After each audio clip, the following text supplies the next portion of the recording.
The day my world collapsed began with a manila envelope and ended with a hidden key. The property transfer documents showed my husband Nathan had gifted our Victorian dream home to his girlfriend Vanessa without a second thought. But in his rush to impress his executive assistant turned lover, he'd completely missed the clause my shrewd grandfather Joseph had embedded in the deed 15 years ago.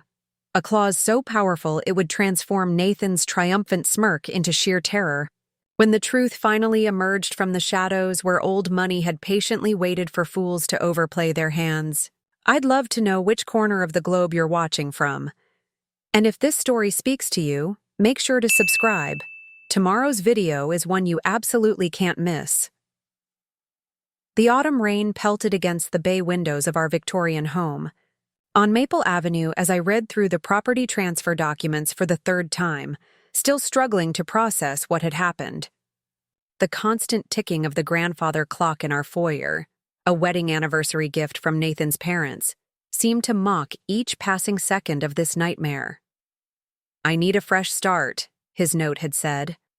The words burned into my mind like acid on metal.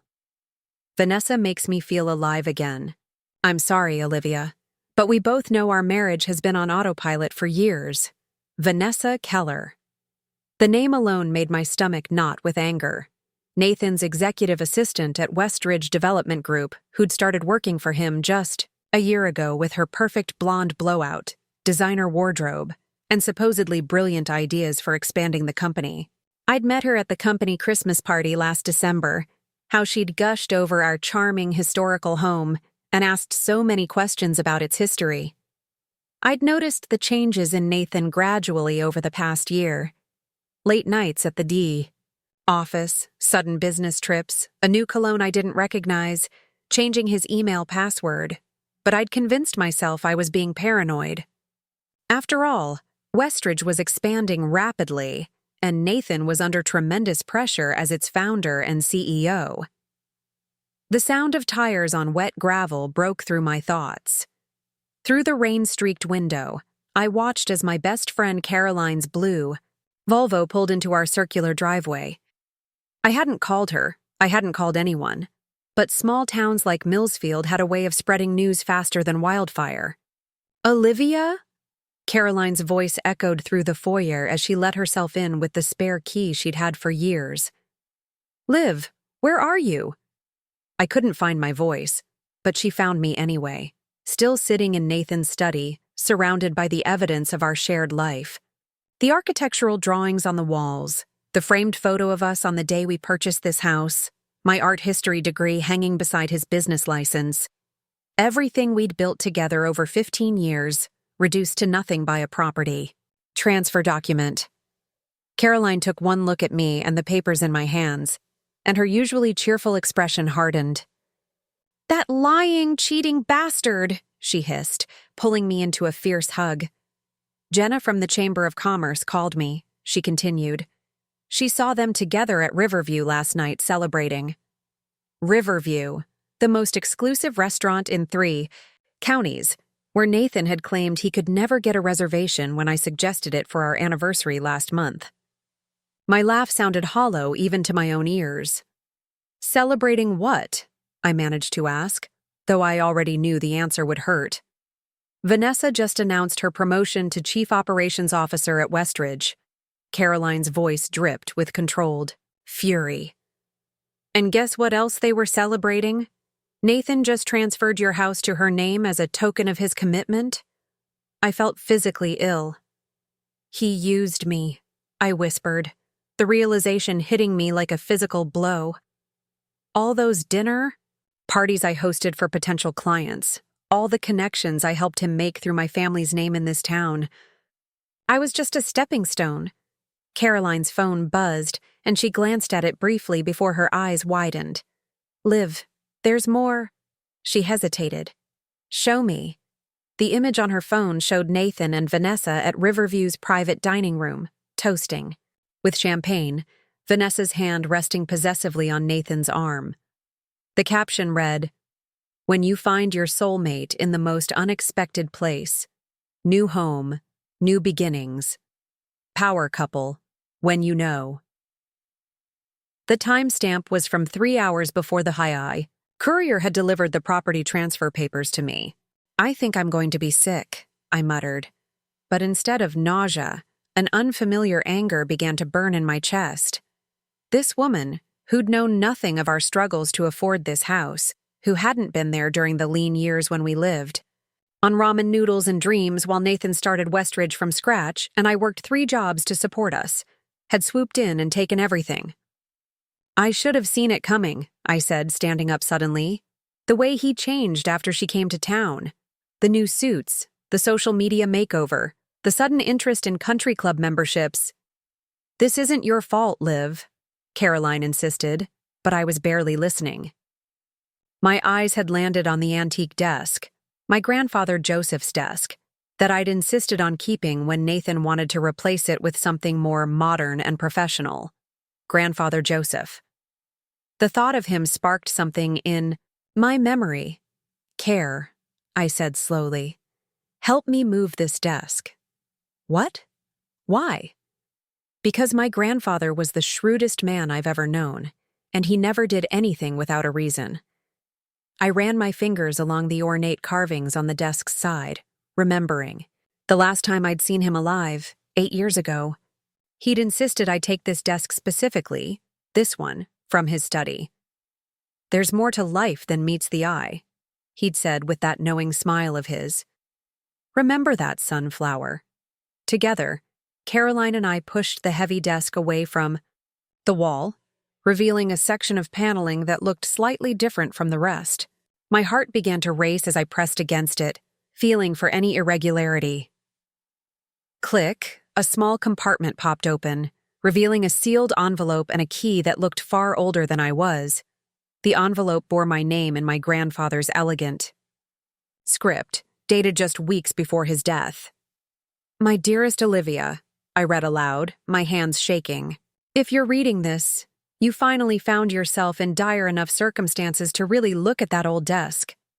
Good. There's always been more to our family's legacy than your mother chose to share with you." Caroline leaned closer as I continued. Reading, her gasp matching my own as the true scope of my grandfather's secret came into focus. The key, it turned out, belonged to a private vault at First National Bank. A vault that hadn't been opened since my grandfather's passing. "Call an Uber," I said to Caroline, surprising myself with how steady my voice had become.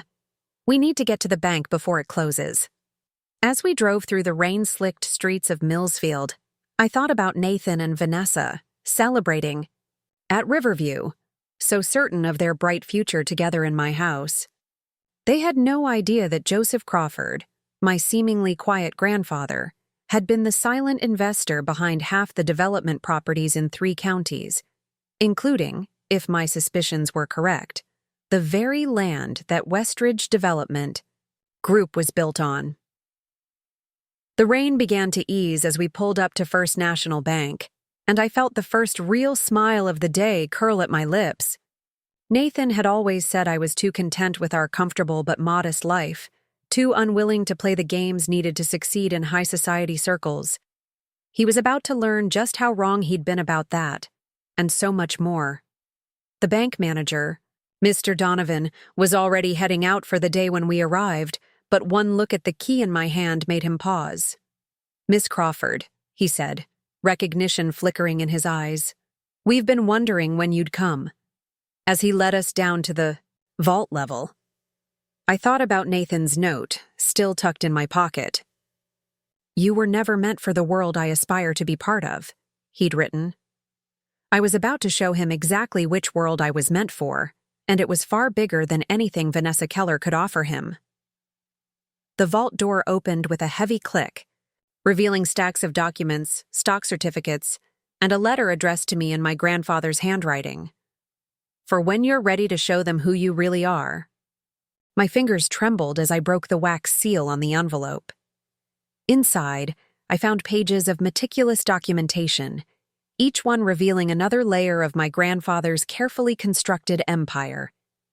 Property deeds, offshore accounts, controlling, interests in development companies across the eastern seaboard, all of it hidden behind shell corporations and trust funds.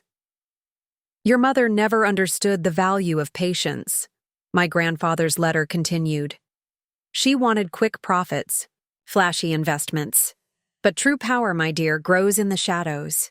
I've spent decades building this legacy, waiting for someone worthy to inherit it. Someone who understands that real strength isn't about flaunting wealth. It's about knowing when to reveal it. Caroline peered over my shoulder at a document, listing property holdings. Olivia, she whispered, these numbers, they're in the millions.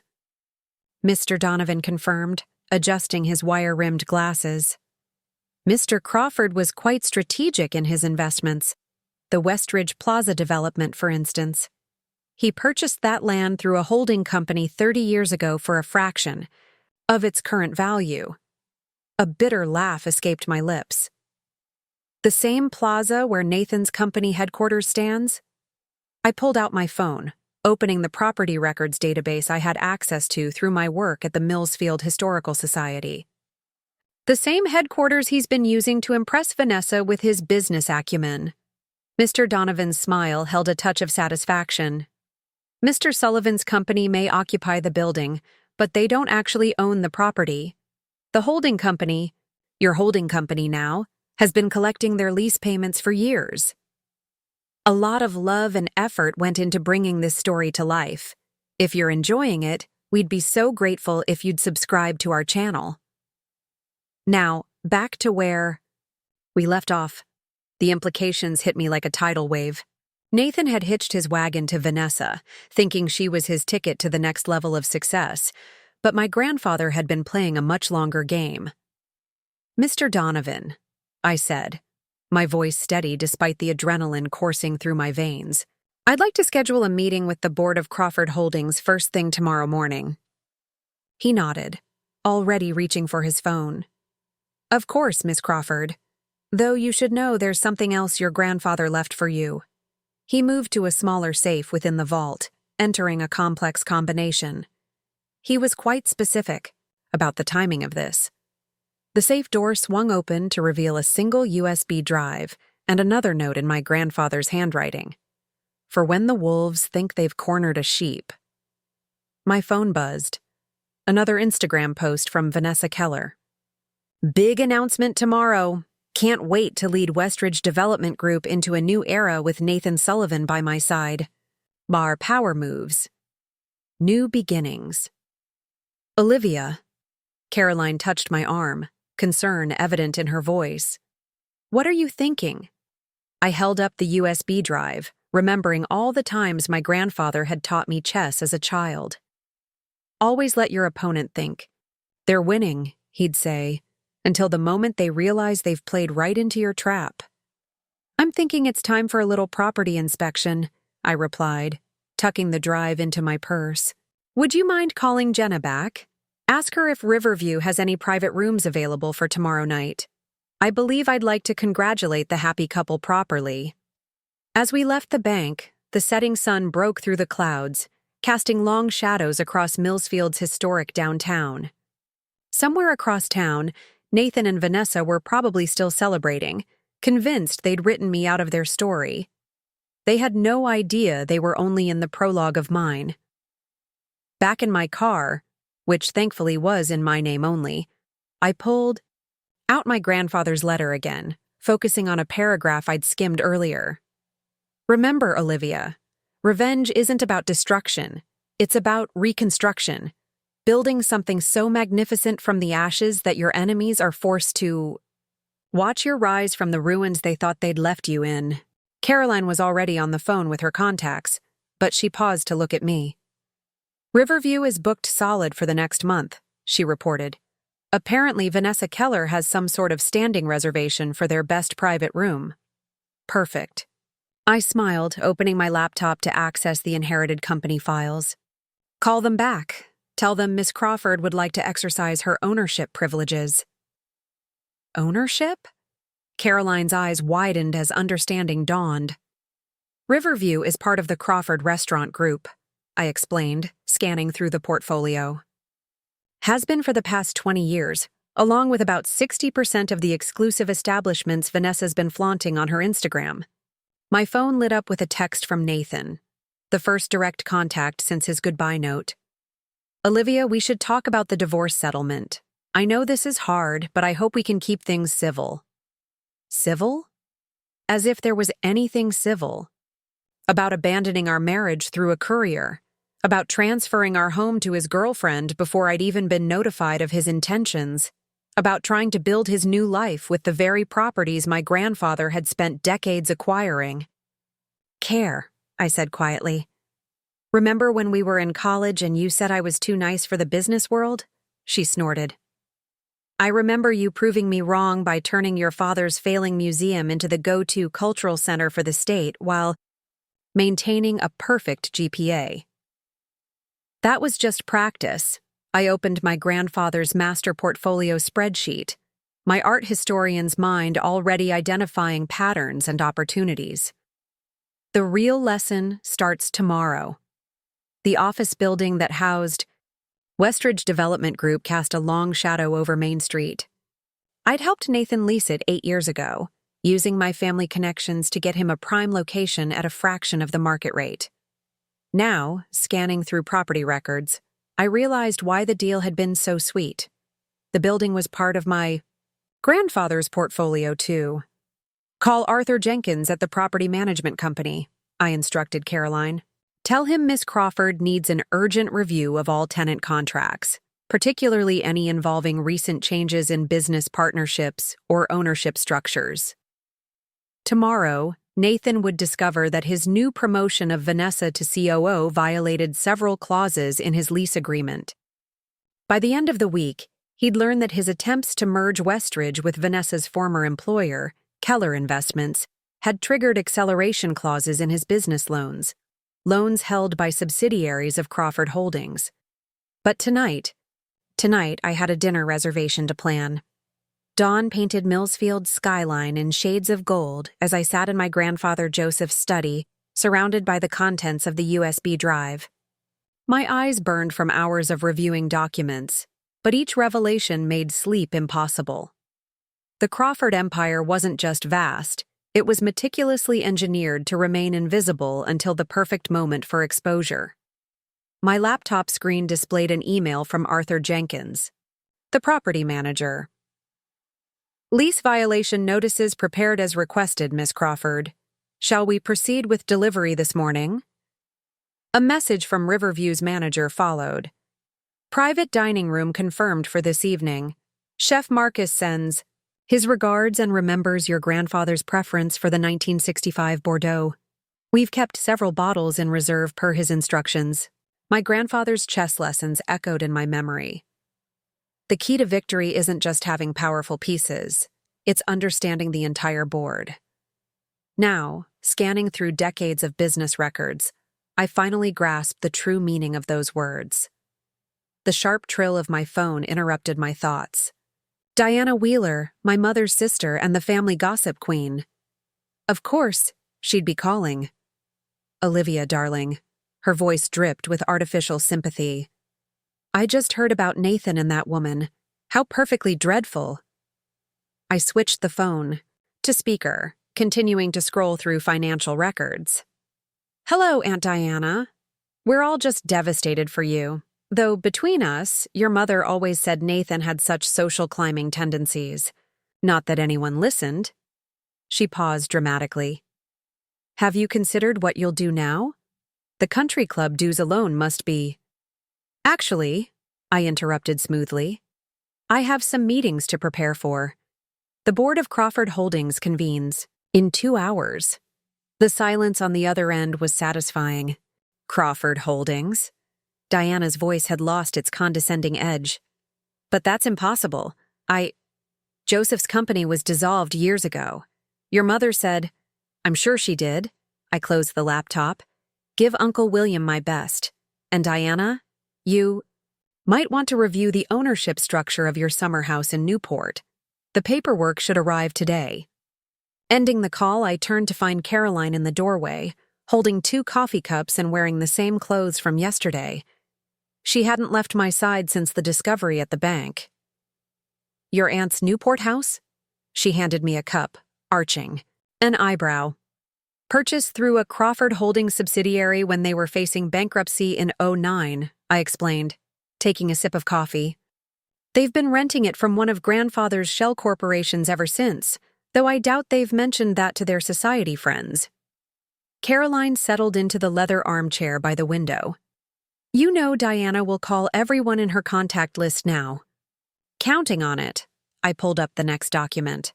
The more people talking, the better. Especially since Vanessa is making her big announcement at the Chamber of Commerce lunch today. The Westridge-Keller merger? Caroline scrolled through her phone.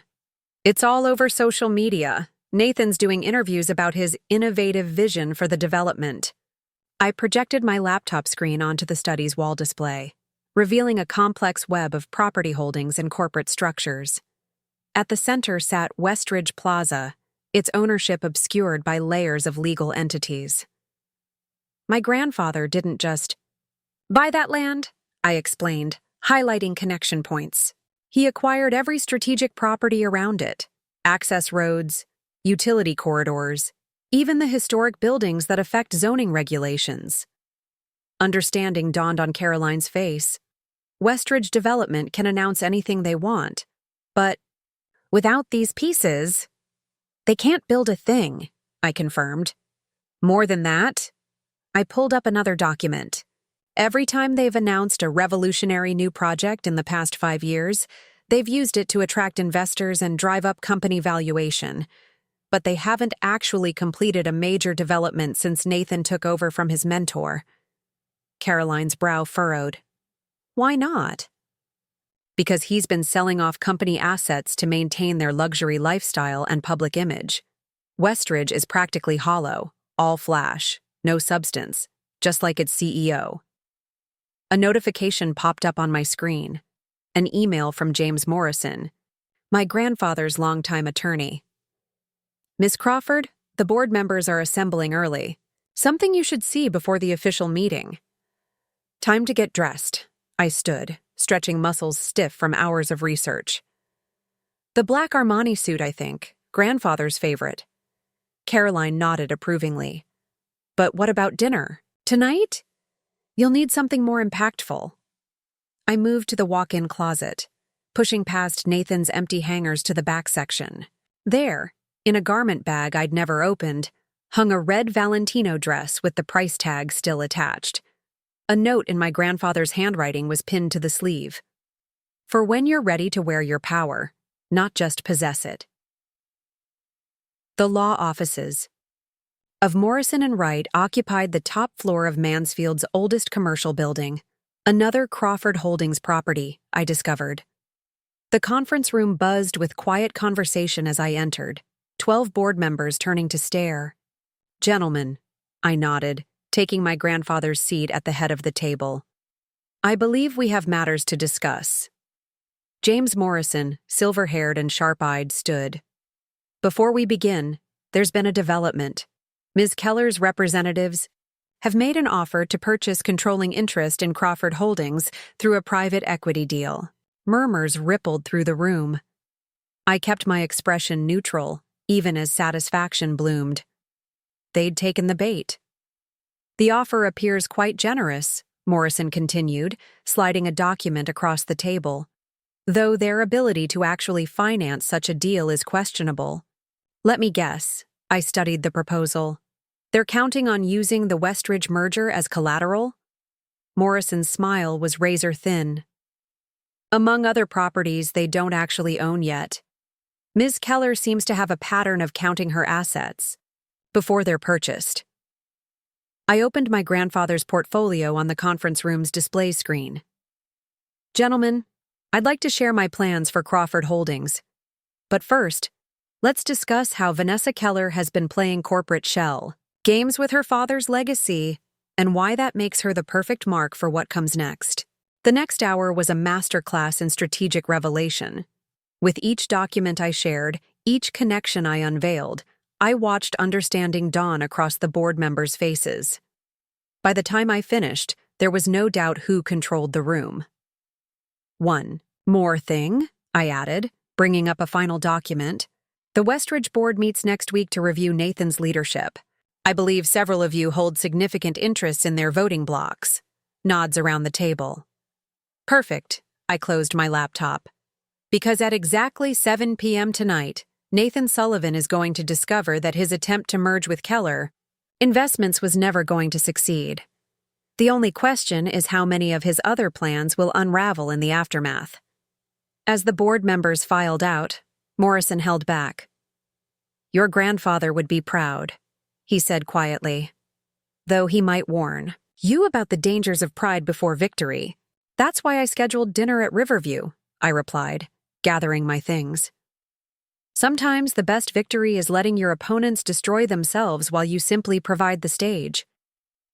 Leaving the law office, I passed the construction site, where Westridge Development's logo loomed over empty scaffolding.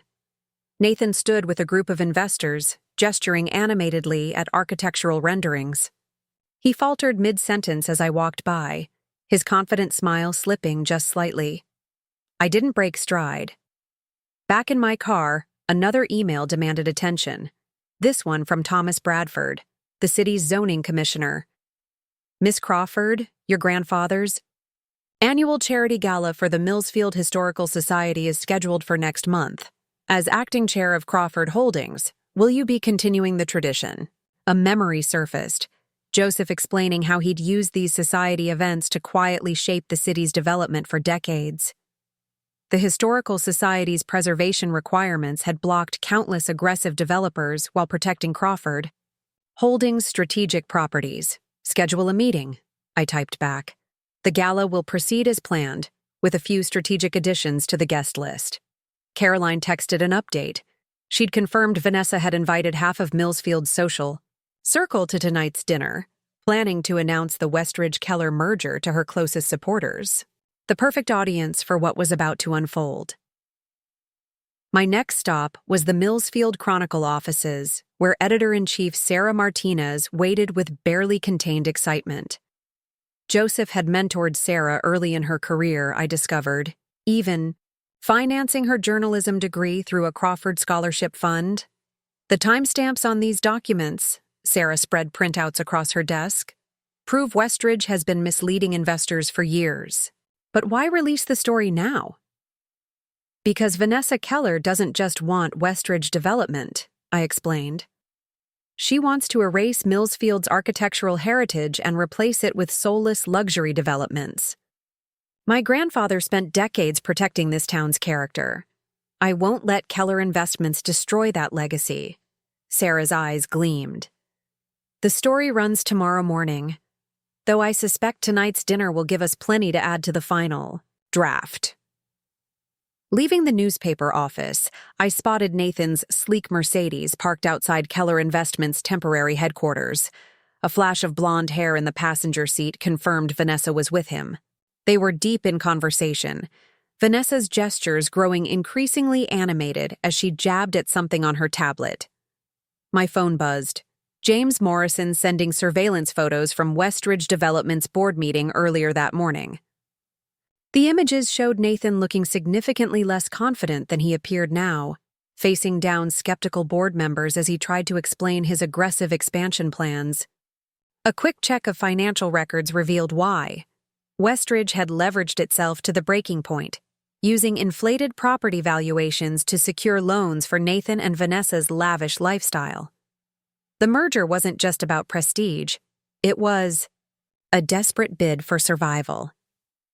Grandfather's voice echoed in my memory. The most dangerous opponent is one who's cornered. They'll risk everything on a single throw of the dice. I had one more stop before preparing for dinner. The Millsfield Public Library's Archives Department held decades of town records, including the original deeds for properties throughout the historic district.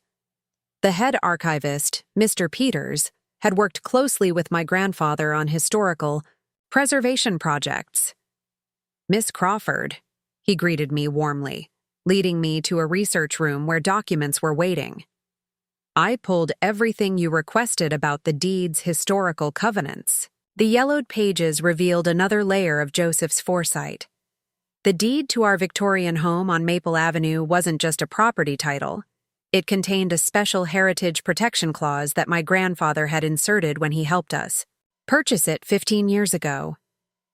Any transfer of ownership required approval from the Millsfield Historical Preservation Board, of which Crawford Holdings appointed 3 of the 5 members. More importantly, the property could only be transferred to direct family members or approved historical conservation entities.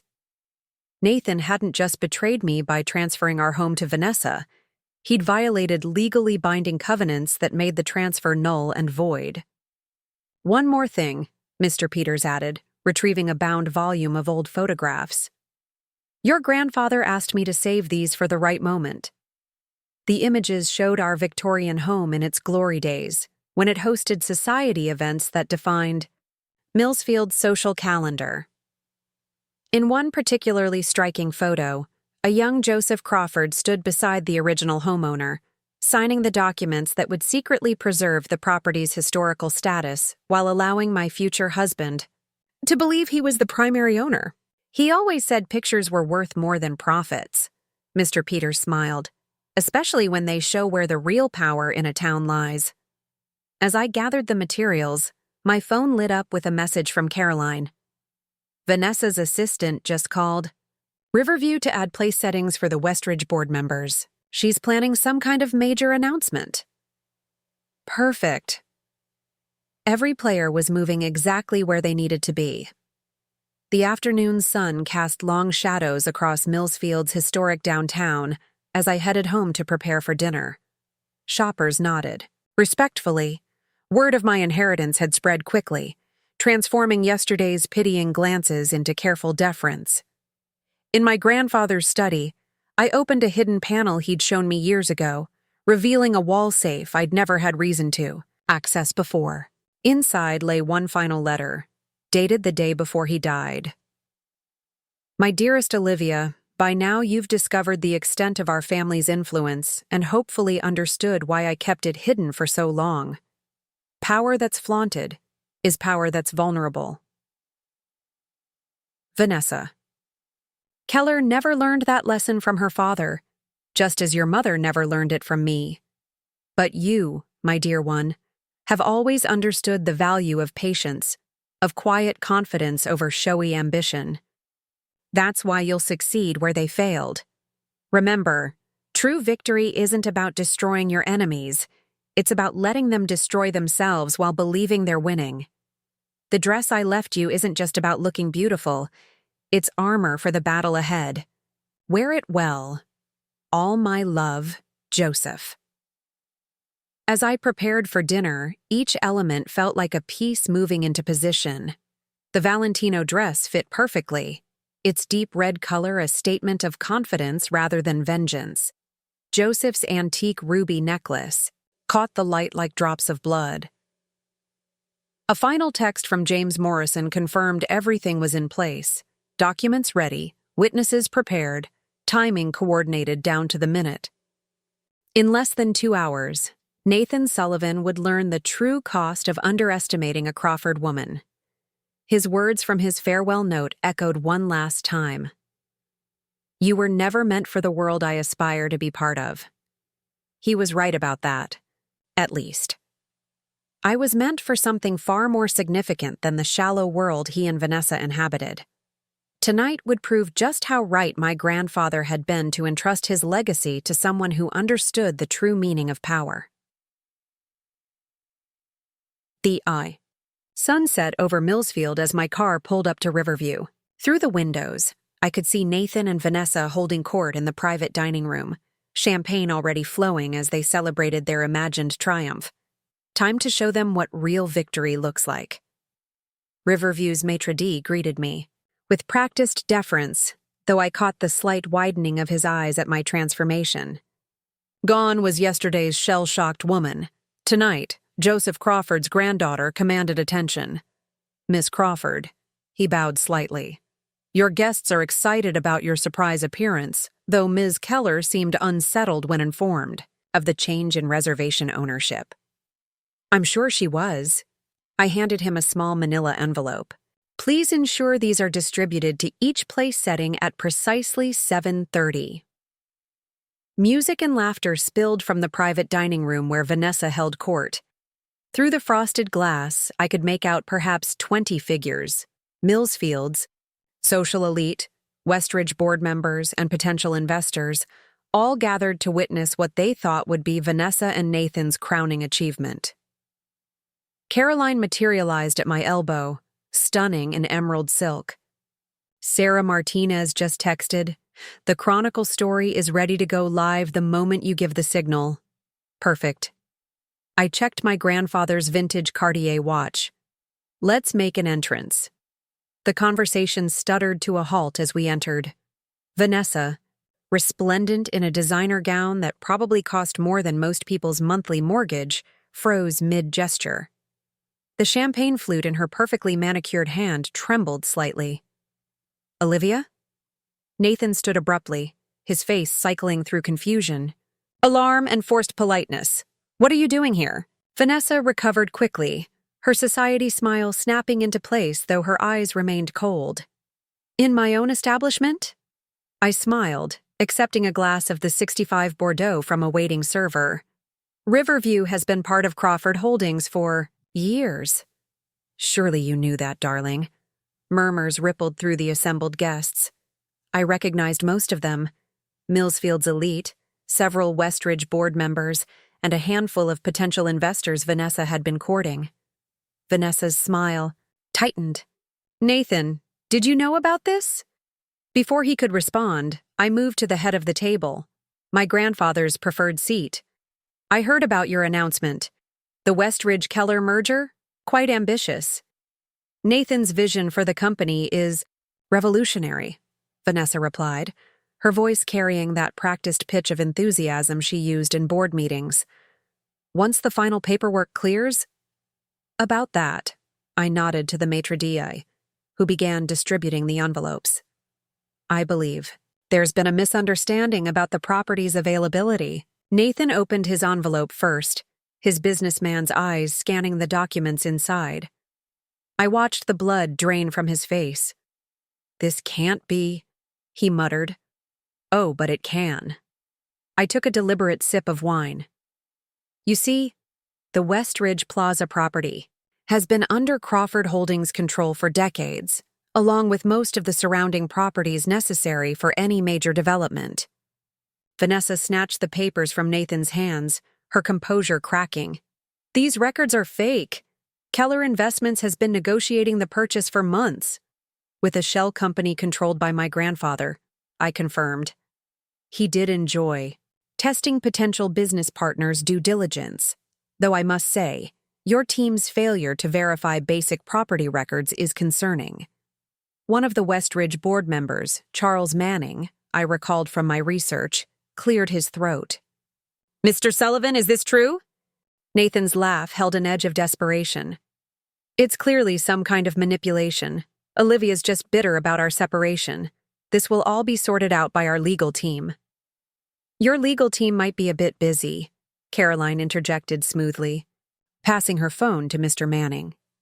"The Chronicle is about to run quite an interesting story about Westridge Development's creative accounting practices." The room temperature seemed to drop 10 degrees. Another board member, Patricia Ewan, head of risk management, stood up. "Mr. Sullivan, we should discuss this privately." "No." Vanessa's champagne sloshed dangerously. "This is my night, my triumph. You can't just waltz in here and what?" I met her gaze steadily. "Reveal that you've been lying to your investors, that Westridge Development is leveraged to the breaking point, that you've been selling off company assets to maintain the illusion of success?" Nathan grabbed Vanessa's arm.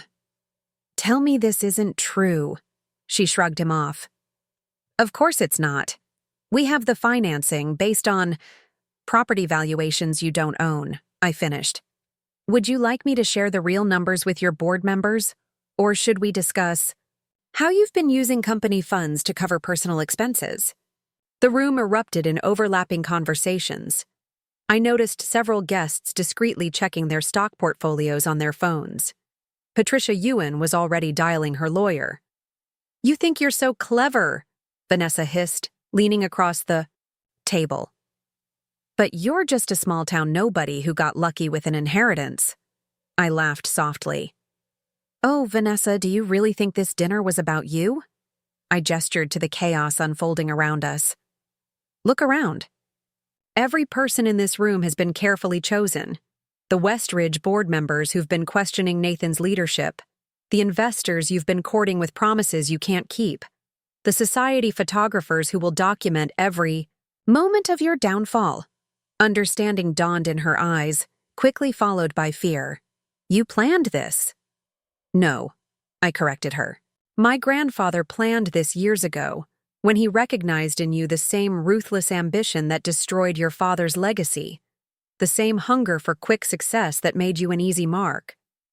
Nathan's face had taken on an ashen quality. Olivia, I didn't know. That you hitched your star to a sinking ship? I turned to him. That's the problem with ambition without insight, darling.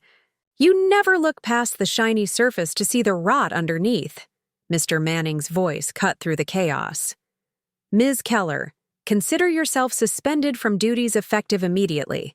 Security will escort you from the office in the morning. Vanessa swayed slightly. You can't. My father. Your father built that company on fraud. Patricia Ewan's tone was ice. And you've nearly destroyed it. The board will be calling for a full audit. As if on cue, phones around the room began buzzing. With news alerts. Sarah Martinez's story had just gone live. Westridge development scandal, CEO's house of cards revealed. Vanessa lunged for her phone, but her champagne-numbed fingers fumbled.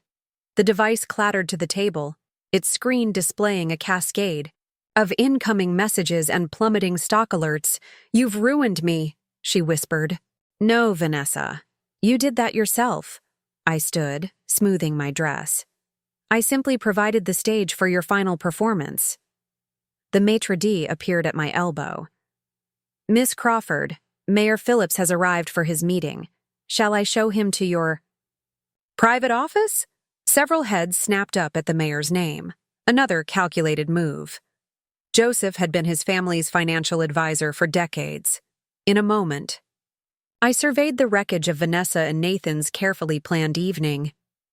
I believe Ms. Keller and Mr. Sullivan were just leaving, though they might want to avoid the front entrance. There seemed to be some reporters gathering. Nathan stepped forward, desperation etched on his face. Olivia, please, we can talk about this. Can we? I arched an eyebrow. Like you talked to me about leaving? Or did you prefer the coward's way out then, too? Caroline touched my arm. The mayor's waiting. I nodded, then paused at the door. Oh, and Nathan. The deed to our home on Maple Avenue, the one you so generously transferred to Vanessa. His eyes widened as I continued. It contains a heritage preservation clause that restricts transfers to direct family members or approved historical conservation entities only. It's been that way since my grandfather helped us purchase it 15 years ago. The sound of breaking glass followed us out, Vanessa's final grasp at dignity shattering like her champagne flute against the wall. In the private office, Caroline poured fresh drinks. That was just the beginning, I said, pulling up the evening's market reports. Westridge development stock was already in free fall. By morning, Nathan's board will be begging Crawford Holdings to consider a merger at a steeply discounted price. And Vanessa? Her promotion to COO violated Nathan's business loan terms. By tomorrow, he'll be facing a choice: bankruptcy or signing over his company to satisfy his debts. To the very holding company he thought he was escaping, Caroline laughed in disbelief. Your grandfather orchestrated all of this? He created the framework. I touched the ruby necklace. But he left the execution to someone who understood that true power isn't about destruction. It's about transformation. Through the window, I watched Nathan and Vanessa slip out the service entrance, their dreams of social triumph shattered. Tomorrow, Millsfield would wake to a new reality. The quiet Crawford empire emerging from the shadows, while the flashy Westridge Keller empire crumbled under the weight of its own deception. Joseph would have appreciated the symmetry. The Mayors. Meeting proved brief but productive. His upcoming re-election campaign needed significant backing, and Crawford Holdings' influence extended far beyond Millsfield's borders. By the time he left, we'd established an understanding about the future of development projects throughout the state. "Your grandfather always said you'd surpass him," he remarked at the door, though I doubt even he imagined how spectacularly you'd prove him right. Back in the main restaurant, the aftermath of dinner painted an interesting tableau. Most of Westridge's board members huddled in corners, phones pressed to ears as they consulted lawyers and damage control specialists. The society photographers, carefully positioned earlier, had captured every moment of Vanessa and Nathan's downfall. "Miss Crawford," the maitre d' approached discreetly. "There's been an incident in the ladies' room. Ms. Keller appears to be having difficulty accepting the evening's events." I exchanged glances with Caroline. "Send in security. Escort her out quietly through the kitchen, away from the photographers." "Despite everything, we weren't cruel." "Speak for yourself," Caroline muttered, but I caught her slight nod of approval. My phone buzzed with a message from James Morrison. "Westridge Board called an emergency session for 7 a.m. They're requesting your presence to discuss acquisition terms." "Already?" Caroline peered at the screen. "Fear moves faster than greed." I forwarded the message to our financial team. "By morning, their stock will have dropped enough to trigger loan covenants. They'll be desperate for a lifeline." The restaurant sommelier appeared with another bottle of the 65 Bordeaux. "Compliments of Mr. Peters," he said. "He thought you might need this for what comes next." I smiled, remembering the archivist's earlier cryptic comments. "Did he leave anything else?" The sommelier produced a small envelope. Inside, I found a single key and a handwritten note. "The carriage house is ready."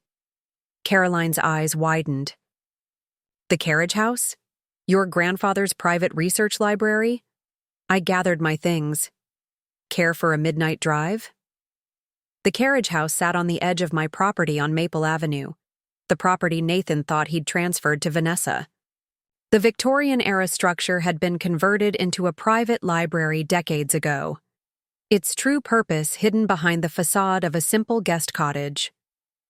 As we pulled up, motion sensor lights bathed the wraparound porch in soft illumination. "Haven't been here since high school," Caroline mused, following me inside. "Remember those study sessions when your grandfather would mysteriously need to work late in his home office?" I led the way to the library, not bothering to turn on the main lights. Not so mysterious now. The safe, hidden behind a false panel of antique books, opened with a satisfying click. Inside, we found another USB drive and a thick folder labeled Keller Investments, Original Acquisition. "Your grandfather kept records of Vanessa's father's dealings?" Caroline asked, helping me spread documents across the library's massive desk. "More than records," I scanned the contents. "He kept proof that Vincent Keller's original company was built on stolen designs and fraudulent contracts. He sold out to Joseph before anyone could expose the truth. And Vanessa never knew? She was too young then. By the time she took over Keller Investments, her father's secrets were buried in shell companies and legal settlements." I held up a particularly damning document. "Until now." My phone lit up with a series of rapid messages. Sarah Martinez. Chronicle website crashed from traffic to the Westridge story. National outlets picking it up. James Morrison. Nathan tried accessing offshore accounts. Already frozen. Mr. Peters. Keller Investments bonds downgraded. Trading suspended. Then a text from an unknown number. "You've destroyed everything. Happy now?" And Caroline read over my shoulder. "Nathan's not taking it well. He's taking it exactly as expected." I pulled up property records on my laptop. Right about now, he's discovering that his architecture firm's intellectual property rights belong to the holding company financing his loans, the same holding company he just betrayed. "Your grandfather really did think of everything," Caroline realized Almost everything. I reached for the 65 Bordeaux. He couldn't have predicted Vanessa's social media meltdown. We watched clips spreading across Twitter. Vanessa escorted from Riverview, launching into a tirade about conspiracies and betrayal. The hashtag Dr. Keller meltdown was trending nationally. What happens tomorrow? Caroline accepted a glass of wine. The eye. Pieces fall where they were meant to. I opened my grandfather's final file. Westridge gets absorbed into Crawford Holdings. Nathan's firm is restructured under new management. Vanessa faces federal investigations into securities fraud. And you? I smiled, touching the ruby necklace. I do what Joseph taught me. Build something stronger from the ruins of their ambition. A final message lit up my phone, from Aunt Diana. Just heard about Westridge Development. The family is reeling. Joseph would be proud, dear, though perhaps a bit terrified. She should be, I murmured, raising my glass to my grandfather's portrait above the fireplace. You taught me too well. The carriage house's antique clock struck midnight as Caroline and I finalized plans for the next phase. Beyond the windows, Millsfield's lights twinkled like stars, unaware that tomorrow would bring a seismic shift in the town's power structure. One more thing, Caroline said, studying a document. The Westridge Plaza development plans Nathan submitted. They're actually brilliant. Shame they'll never be built. Who says they won't? I pulled up the original property blueprints. We just need an architect who understands the value of preservation over profit. Someone who sees Millsfield's heritage as an asset, not an obstacle. You already have someone in mind? Michael Barnes, I showed her his portfolio. Local firm, impeccable reputation, turned down Vanessa's offers 3 times. And, coincidentally, looking for investment to expand. Caroline grinned. Nothing about your plans is coincidental. Joseph's first rule, make your own luck. I closed the carriage house safely. Tomorrow we start rebuilding. Not just buildings, legacies. The drive back to town was quiet, both of us processing the evening's events. As we passed Riverview, cleanup crews were already erasing evidence of Vanessa and Nathan's meltdown. By morning, only the stories would remain. And in Millsfield, stories had a way of becoming legends. Nathan's Mercedes still sat in Riverview's parking lot, its owner presumably too shaken to drive. Security cameras would show him sitting there for hours, watching his carefully constructed future crumble like the house of cards it had always been.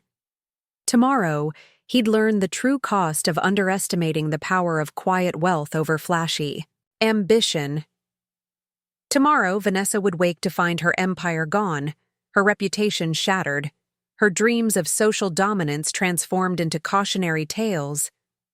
But tonight was for celebrating the kind of victory Joseph had always valued most. The one where your opponents never saw the checkmate coming until they'd played exactly the game you'd designed for them. To Joseph, Caroline raised her glass as we arrived home. The grandmaster who taught you to play the long game.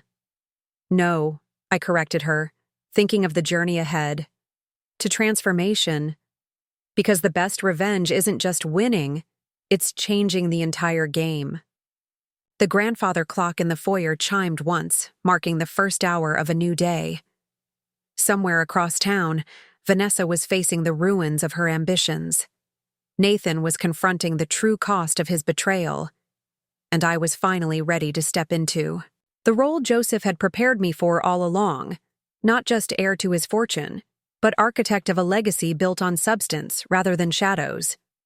Dawn painted Millsfield's business district in shades of possibility as James Morrison's town car pulled up to the Westridge Development headquarters. The building's modern glass facade reflected the sunrise, masking the chaos unfolding within its walls. Security guards flanked the entrance, their presence a clear message to the reporters already gathering on the sidewalk. The boards waiting. In the main conference room, Morrison murmured as we crossed the lobby. They've been here since 5 a.m. trying to contain the damage. The elevator ride to the executive floor provided a moment to study my reflection in the polished steel doors.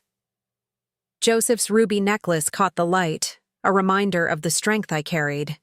The Armani suit I'd chosen projected exactly the right mix of authority and approachability. "Olivia!" a familiar voice called as the doors opened. Andrea Mitchell, my college roommate turned corporate attorney, strode forward with a leather portfolio. When I saw the news, I caught the first flight from Boston. "You're going to need specialized counsel for what comes next." I hugged her briefly, genuine warmth mixing with strategic appreciation. Andrea had made a name for herself handling complex corporate restructurings, exactly the expertise we'd need. "Your timing is perfect," I replied as we walked toward the conference room, "though I suspect that's not a coincidence." Her smile held a hint of conspiracy. "Joseph contacted me months ago, said you might need someone who understands both business and loyalty." Inside the conference room, the Westridge board members looked like survivors of a natural disaster. Patricia Ewan's usually immaculate appearance showed signs of a sleepless night. Charles Manning's hands trembled slightly as he clutched a coffee cup. "Miss Crawford," Patricia stood. "Thank you for coming. We've reviewed the situation and realized the extent of Nathan and Vanessa's deception." I settled into the chair at the head of the table, the same position Joseph had occupied decades ago when dealing with Vincent Keller. "Or are we discussing how to prevent today's market opening from completing your company's collapse?" Andrea smoothly distributed documents to each board member. "Crawford Holdings is prepared to offer a structured acquisition that would protect shareholder value while ensuring operational continuity." "This is highway robbery," Charles sputtered, scanning the terms. "These valuations reflect reality rather than creative accounting," I finished. "Though we could wait for the SEC investigation to establish official numbers. I'm sure your personal liability insurance covers shareholder lawsuits."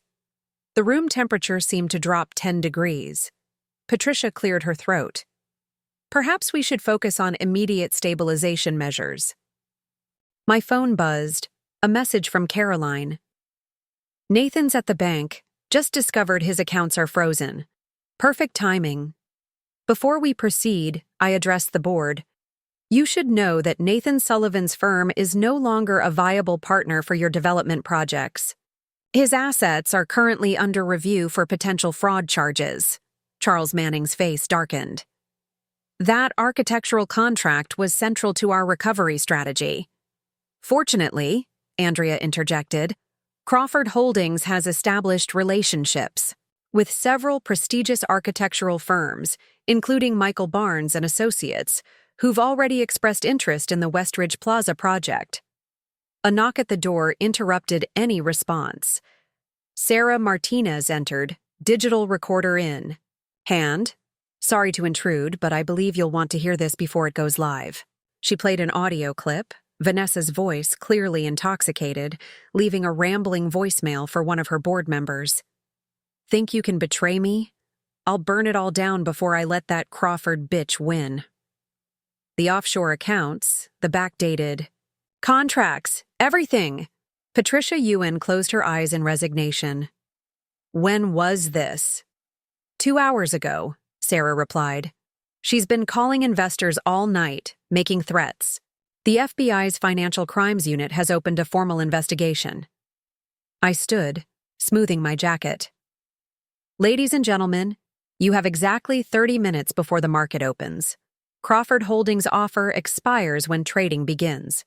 I suggest you consider your options carefully." Leaving them to their deliberations, I found Caroline waiting in Nathan and Vanessa's former office, a space that screamed new money, all chrome and glass with modern art pieces chosen more for price than taste. "You should see the social media." "Meltdown," she reported, turning her tablet to show multiple viral videos of Vanessa's public breakdown. "Every society event she's scheduled for the next 6 months has quietly uninvited her." Speaking of society, I examined a framed photo on the wall. Nathan and Vanessa at a charity gala, their smiles as artificial as their loyalty. "Has Aunt Diana called yet?" 3 times since breakfast. Apparently the Newport crowd is absolutely buzzing. Some are already trying to claim they never really supported Vanessa's takeover attempts. Andrea joined us, satisfaction evident in her stride. They're signing. Full acquisition, immediate leadership transition, minimal resistance. And the board members are eager to demonstrate their cooperation with any pending investigations. She smirked. Amazing how quickly loyalty shifts when faced with potential criminal charges. My phone lit up with a series of rapid notifications. James Morrison. Merger documents registered. Control transfer complete. Sarah Martinez. Story. Updating now. Exclusive interview still on for noon? Michael Barnes. Revised Westridge Plaza plans ready for review, incorporating historical preservation elements as discussed. A final message arrived from Nathan's private number. Need to talk, please, can explain everything. Caroline read it over my shoulder and snorted. Explain what? How did he thought sleeping with Vanessa would buy him social advancement? More likely, he wants to negotiate his firm's survival. I drafted a quick response to Morrison. Proceed. With loan acceleration. Let's see how he handles real pressure. Andrea's tablet chimed with breaking news. Westridge Development stock suspended from trading. Keller to be called before SEC next week. Perfect timing for the Historical Society's autumn gala, Caroline mused. Half of Wall Street attends? Those things. I smiled, remembering Joseph's lessons about timing and power plays. Remind me to review the guest list. Some strategic additions might be appropriate. A commotion in the outer office drew our attention. Nathan stood arguing with security, his normally polished appearance showing signs of strain. Behind him, Michael Barnes waited patiently, architectural plans tucked under his arm. Ladies and gentlemen, I addressed the gathering crowd of employees. Please welcome your new head of design and development. Mr. Barnes's vision for sustainable, historically conscious architecture will help shape Millsfield's future. The implied message was clear. Nathan's role in that future had been erased. As security escorted him out, I caught his eye. The desperate plea in his expression might have moved me yesterday, but that was before I'd embraced my grandfather's most important lesson. True power lies not in seeking revenge, but in orchestrating transformation. Back in the main conference room, Patricia Ewan and the remaining board members awaited further instructions. Their earlier resistance transformed into eager compliance, survival instincts kicking in as they realized which way the wind was blowing. First, order of business, I settled into Nathan and Vanessa's former chair, is damage control. Andrea will handle the legal transitions. Caroline is coordinating media strategy. Mr. Barnes's team starts architectural reviews this afternoon. And Vanessa? Charles Blackwood asked nervously. Is no longer your concern. I opened my laptop, displaying the day's agenda, though I hear the FBI is very interested in her recent activities. Andrea distributed updated contracts to the board members. You'll find the terms of your continued employment quite generous, provided, of course, that full cooperation continues. My phone buzzed with another update from Morrison. Sullivan's firm is officially in default. Ownership reverts to Crawford Holdings by end of business day. One more thing. I addressed the room. The Westridge Plaza project will proceed, but with significant modifications. This town's heritage isn't for sale to the highest bidder. As if on cue, Michael Barnes entered with his revised plans. The elegant drawings showed a development that honored Millsfield's architectural history while embracing sustainable future growth. Exactly the vision Joseph had always championed. Your grandfather would approve, Caroline whispered as we studied the designs. He planned for this moment, I replied softly. All of it, the acquisitions, the strategic partnerships, even the timing of Vanessa and Nathan's downfall. But he left the execution to you. I touched the ruby necklace, feeling its familiar weight. Because he knew sometimes the best revenge isn't destroying your enemies, it's taking everything they wanted and building something better with it, Caroline finished. Through the windows, Millsfield's historic downtown stood proudly against the morning sky. Soon, those centuries-old buildings would be protected by new preservation laws, their character maintained while adaptations allowed for thoughtful growth. Vanessa had wanted to tear it all down, replacing history with glass, towers, and concrete canyons. Nathan had been willing to sacrifice his integrity for a chance at hollow prestige. Instead, they'd become footnotes in a larger story, one about preservation, transformation, and the quiet power of patient strategy, just as Joseph had planned, all along. The afternoon brought a cascade of developments that even Joseph might not have anticipated. Andrea's legal team discovered irregularities in Keller Investments' international contracts, shadow companies, and unauthorized payments that stretched back to Vanessa's early days as CEO. These offshore accounts, Andrea highlighted sections of a complex financial report, they're registered to shell corporations in the Cayman Islands, but look at the beneficial ownership structure. I leaned closer, studying the documentation. Vincent Keller's old associates. Vanessa wasn't just mismanaging the company, Andrea confirmed. She was actively funneling money to her father's former business partners, probably buying their silence about the original patent fraud. Caroline whistled softly. No wonder she was so desperate to acquire Westridge Development. She needed clean assets to cover the holes in her books. A knock at the door interrupted our analysis. Michael Barnes entered with his senior design team, their expressions mixing excitement with determination. Miss Crawford, he spread updated blueprints across the conference table. We've identified something fascinating in the Westridge Plaza's original foundation. The architectural drawings revealed hidden structural elements dating back to Millsfield's founding, historical features Nathan and Vanessa had planned to demolish. These support columns, Barnes indicated intricate stonework details, they're part of the Underground Railroad network. The original owners helped shelter escaped slaves, hiding them in secret rooms built into the building's infrastructure. My mind raced with possibilities. So instead of luxury condos, we could restore the historical sections, create a living museum that honors Millsfield's role in civil rights history, Barnes finished enthusiastically. Mixed-use development that preserves and celebrates our heritage. The contrast with Vanessa and Nathan's vision couldn't have been starker. Where they'd seen only profit potential, we'd uncovered an opportunity to protect something priceless. Draft a full proposal, I instructed. Include educational partnerships with local schools. This isn't just about preserving buildings, it's about preserving stories. As Barnes's team departed, Sarah Martinez arrived for our scheduled interview. The Chronicle's headline already dominated local news. Crawford Holdings acquires Westridge Development, a new era for Millsfield. Ready to make this national? Sarah set up her recording equipment. The Wall Street Journal's interested in the corporate governance angle. Forbes wants to profile the generational wealth transfer aspect. Before I could respond, security called up from the lobby.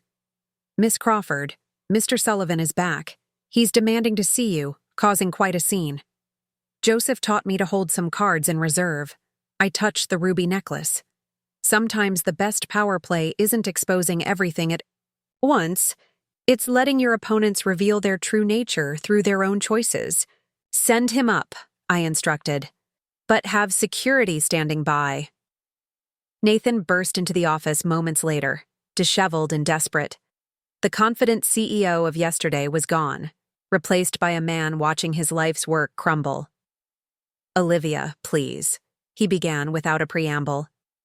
You have to stop this. You're destroying everything we built. We? I kept my voice even. I don't recall you considering our partnership when you transferred our home to your girlfriend. Or when you emptied our joint accounts. Or perhaps when you forged my signature on loan documents? His eyes widened. How did you know? I opened a file on my desk. Joseph kept meticulous records, Nathan, including the originals of documents you altered. This isn't about us. He tried a different approach. Think about the employees, the projects. I cut him off. That's why Crawford Holdings is retaining 95% of Westridge's staff. Only the leadership team that participated in your fraud is being replaced. Nathan ran his hands through his hair, a gesture I once found endearing. Now it just seemed pathetic. What do you want? He finally asked. Money? The house back? Name your price. That's always been your problem, I replied quietly. You think everything has a price: loyalty, integrity, heritage. Sarah Martinez watched our exchange with undisguised fascination, her recorder capturing every word. Here's what happens next, I continued, standing to signal the conversation was ending. Your architectural firm reverts to Crawford Holdings to satisfy your defaulted loans. Your personal assets will remain frozen pending the federal investigation. And the house? It was a mistake, he interrupted desperately. I never meant to actually transfer it to Vanessa. It was just a gesture to show commitment. A gesture? My laugh held no humor. You transferred the deed to our home, the home my grandfather helped us purchase, without reading the historical preservation clause that made such a transfer illegal. Nathan's face crumpled. I didn't know. That's the point, Nathan. You never bothered to know the true value of what you had. I nodded to security, who had appeared at the door. You prioritized image over substance, and now you're paying the price. As security led him out, I called after him. One more thing. The loan forgiveness papers will be delivered tomorrow. Sign them, and you can keep your personal residence and enough to start over. Crawford Holdings isn't interested in leaving you destitute, just humbled. Sarah waited until Nathan was gone before speaking. That last part wasn't in our interview. Notes. Some things aren't about publicity, I replied, turning back to the Westridge Plaza plans. They're about recognizing that destruction isn't always the most effective strategy. Your grandfather's philosophy? She asked. His legacy, I corrected. One I intend to honor. Outside, Millsfield's lights began to twinkle as afternoon turned to evening. In less than 24 hours, the town's power structure had shifted seismically. Nathan and Vanessa's empire of deception had crumbled, making way for something authentic and lasting. 1 year later, autumn leaves danced across the newly restored Westridge Plaza courtyard as workers carefully positioned the final piece of the historic marker. The bronze plaque gleamed in the morning sun, telling the story of how this place had served as a beacon of hope for those seeking freedom on the Underground Railroad. The dedication ceremony starts in an hour, Caroline reminded me, tablet in hand as she coordinated last-minute details. Mayor's already here, the national press is setting up, and the Historical Society board is practically vibrating with excitement. I adjusted Joseph's ruby necklace, now a symbol not just of inheritance, but of transformation. The past year had reshaped Millsfield in ways even my grandfather might not have imagined. Michael Barnes approached, architectural plans tucked under his arm. Final inspections complete. The restoration team found one last hidden chamber yesterday, complete with original documentation from the Underground Railroad conductors. Each discovery had added layers to the plaza's significance, turning what could have been another soulless luxury development into a living museum of American history. The contrast with Nathan and Vanessa's original plans couldn't have been starker. Speaking of the Sullivans, Caroline glanced at her news alerts. Vanessa's sentencing is scheduled for next week. Prosecution's requesting maximum penalties for the fraud charges. The investigation had uncovered corruption extending far beyond Millsfield's borders. Vanessa's international money laundering network had implicated business leaders and politicians across 3 states. Her fall from grace had triggered a domino effect that was still reverberating through corporate boardrooms. And Nathan? I asked, though I already knew the answer. Plea deal finalized yesterday. Full cooperation in exchange for reduced charges. He's agreed to serve as a witness in the ongoing investigations. Andrea joined us, legal documents in hand. Just finished the paperwork for the Crawford Foundation's latest acquisition. You now own controlling interest in every historic property the Kellers tried to destroy over the years. But ownership wasn't the goal anymore. Each property was being carefully restored and repurposed: affordable housing, community centers, educational facilities. The very things Vanessa had dismissed as unprofitable were now breathing new life into Millsfield's neighborhoods. "Miss Crawford," Sarah Martinez approached, digital recorder ready. "Any comment on the rumors about Time Magazine's Person of the Year shortlist? Sources say your work in historical preservation and community development has caught their attention." Before I could respond, a familiar figure caught my eye. Aunt Diana stood at the plaza's entrance, looking uncharacteristically hesitant. "Olivia," she began as I approached, "I owe you an apology. When Joseph passed, I thought, well, we all thought, his quiet ways meant he'd lost his influence. We couldn't have been more wrong." The admission carried weight. Diana had been among those who'd initially supported Vanessa's vision for Millsfield, seeing only the surface glamour of promised prosperity. "The town's transformation this past year," she continued, gesturing at the restored buildings and renewed community spirit. "It's everything Joseph always said was possible." A group of school children filed past, headed for the new educational center built in the plaza's east wing. Their excited chatter about historical artifacts and preservation projects proved that Joseph's vision had reached far beyond mere architectural salvation. James Morrison arrived with our latest financial reports.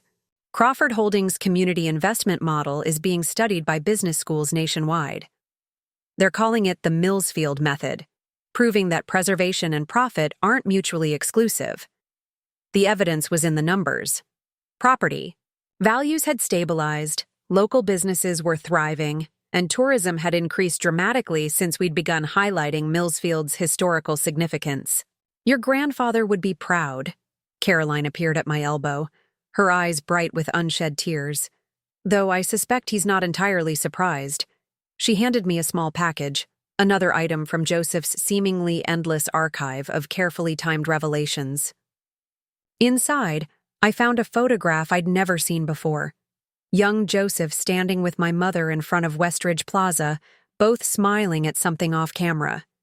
The inscription on the back read, "For Olivia, when she understands that true justice isn't about destroying the old to build the new, it's about preserving what matters while creating space for what could be." A commotion at the gates drew our attention. Federal agents were escorting a handcuffed figure, one of Vanessa's former associates who'd violated witness protection by trying to access sealed Keller Investments documents. They found him attempting to delete backup servers, Detective Wilson reported. "But every file he tried to erase we already had copies of, thanks to your grandfather's meticulous record-keeping." The irony wasn't lost on anyone. The very secrets Vanessa and her father had tried to bury had become the foundation of Millsfield's renaissance. Andrea's phone buzzed with breaking news. "Keller Investments' final assets have been auctioned, proceeds going to the victims' restitution fund." "And the Westridge development loans?" Caroline asked. "Restructured through Crawford Holdings," Andrea confirmed. "Every contractor who got caught in Vanessa's schemes has been made whole." Michael Barnes's team had begun setting up for the dedication ceremony. The stage backdrop featured before and after photos showing the plaza's transformation from neglected commercial space to vibrant historical center. "Governor's ready for the press conference." Caroline checked her schedule. "They're expecting questions about the new statewide historic preservation initiative. The legislation, inspired by Millsfield's example, would protect other historic properties from destructive development. Joseph's influence extended far beyond our town's borders. A flash of a familiar suit caught my attention. Nathan, accompanied by his lawyer, stood awkwardly at the periphery of the gathering crowd. "He's not," Caroline began protectively. "Part of his plea agreement requires documenting how the Westridge Plaza plans were altered to hide Vanessa's illegal activities," I explained.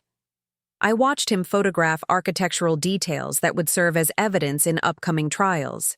His expertise, once used to enable corruption, now helped expose it. Sometimes, Caroline mused, following my gaze, the best revenge isn't in destroying your enemies, but in using their own choices to illuminate truth. The ceremony began as autumn sunlight filtered through restored stained glass windows. Each speaker highlighted different aspects of the plaza's significance: historical, architectural, cultural. But the underlying theme remained constant: preservation as a path to progress. From my seat on stage, I could see faces in the crowd that told Millsfield's story. Former Westridge employees now working in community development, local business owners whose profits had increased with heritage tourism, families living in restored historic buildings that Vanessa would have demolished. Sarah Martinez's latest article appeared on phones throughout the audience. Millsfield's Renaissance: How Historical Preservation Defeated Corporate Greed. But this wasn't really about defeat. It was about transformation, of buildings, of communities, of legacies. Joseph had understood that true power lies not in destroying what others build, but in preserving what matters while creating space for growth. As I rose to deliver my speech, the ruby necklace caught the light, its glow reminding me of everything Joseph had taught me about patience, purpose, and the quiet strength of choosing preservation over destruction. A year ago, I began, this plaza stood at a crossroads. One path led to destruction disguised as progress, the other. The words flowed naturally, telling not just the Westridge Plaza's story, but Millsfield's journey from threatened heritage to vibrant future. Every face in the crowd reflected understanding. This wasn't the end of a scandal, but the beginning of a legacy. Somewhere, I knew Joseph was watching, not surprised by Vanessa's fall or Nathan's betrayal, but pleased that his careful planning had created something lasting from their destructive ambitions. The autumn breeze carried the sound of children's laughter from the educational center, a reminder that every preserved building, every protected story shaped future generations' understanding of what matters. This was Joseph's true revenge, not in destroying those who threatened what he valued, but in transforming their destructive impulses into foundations for something meaningful. And as the dedication ceremony concluded, as Millsfield's historic district glowed in the autumn light, I understood finally what Joseph had known all along. Some fortunes are built not on tearing down the past, but on protecting it for the future. The ruby necklace caught the sun one. Last time, its fire a promise that some legacies burn brightest when they light the way forward. After the ceremony, I found myself drawn to the Victorian home on Maple Avenue, the home Nathan had tried to transfer to Vanessa, the home that had started this journey a year ago. The Heritage Preservation Clause that had invalidated their transfer had since become the model for a dozen similar protections throughout Millsfield. Joseph's foresight extending to properties he'd never owned but had cared enough about to protect. Caroline found me on the front porch, gazing at the autumn sunset. "Penny, for your thoughts?" "Just reflecting on how differently this all could have gone," I admitted. "If Nathan had actually read the deed, he would have found another way to betray you," she said bluntly. "People like Nathan and Vanessa always do. That's why your grandfather prepared so carefully." Inside, the house had been transformed, not with expensive renovations, but with purpose. The rooms that once held painful memories of betrayal now hosted meetings of the Historical Society. The garden Nathan had neglected now served as a community space where local schools conducted outdoor classes on Millsfield's history.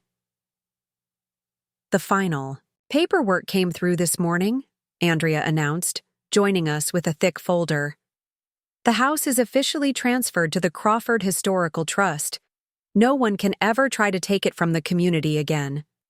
"Joseph would approve," Caroline smiled. "He planned it this way," I corrected her gently. "The clause in the deed wasn't just to prevent Nathan's transfer. It was to ensure the house would always serve the community. My phone buzzed with a message from Sarah Martinez. Need to confirm a quote for tomorrow's feature. Nathan Sullivan said, I never understood what I had until I lost it. Not just Olivia, but the chance to be part of something enduring rather than just profitable. Okay to include? I typed back a simple yes, then turned my attention to the gathering in the garden. The Millsfield Historical Society Board was assembling for its monthly meeting, the first since I'd assumed the role of chairperson that Joseph had held for decades. Ready? Caroline asked, handing me the agenda. Almost. I touched the ruby necklace one last time, then made my way through the house that was no longer mine personally, but belonged to something far more enduring. The legacy Joseph had spent. His life building, a legacy not of possession, but of preservation. The meeting focused on next month's unveiling of the Millsfield Heritage Trail, a walking tour connecting all the historic properties we'd saved from Vanessa and Nathan's destructive plans. What had begun as a personal battle against betrayal had evolved into a community-wide commitment to honoring our shared past. The mayor called earlier, Caroline whispered as presentations continued. The State Historical Commission wants to use our preservation model as a template for the entire region, I nodded, making a note to schedule the meeting. Joseph's influence continued to expand, his strategies protecting far more than he could have managed alone. After the meeting, I lingered in the study that had once been Nathan's domain. The antique desk, my grandfather's desk, remained in its place of honor, the hidden compartment now emptied of its secrets, but no less significant. A knock at the door interrupted my thoughts. To my surprise, Nathan stood in the doorway, looking uncomfortable but determined. I'm not staying, he said quickly, reading my expression.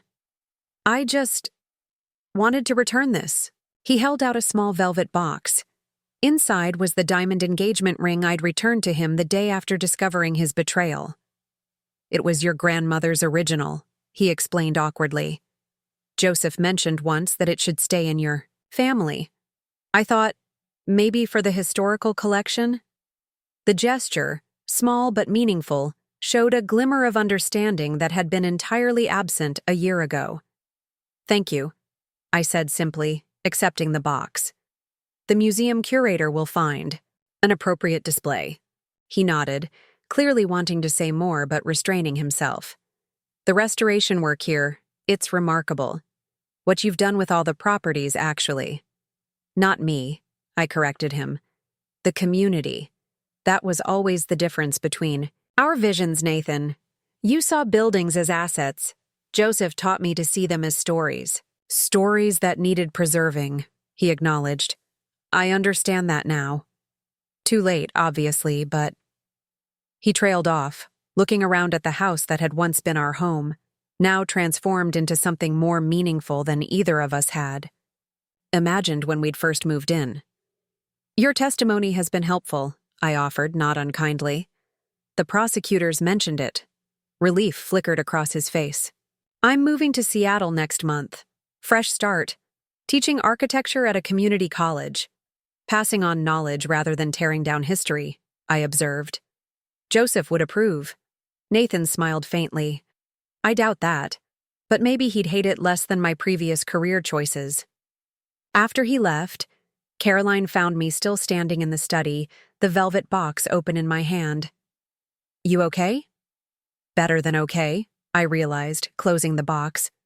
This wasn't about winning or losing in the end. It was about transformation. His as much as mine. Joseph's ultimate lesson, she agreed, though I'm still glad Vanessa's going to prison. I laughed, the sound echoing through rooms that had known too much tension and too little joy during my marriage's final days. Even Joseph wasn't a saint. I suspect he'd feel exactly the same. That evening, as sunset painted Millsfield's historic skyline in amber and gold, I walked the route of the soon-to-be unveiled Heritage Trail. Each building had a story, not just of architectural significance or historical events, but of how close they'd come to destruction before being saved by Joseph's foresight and patience.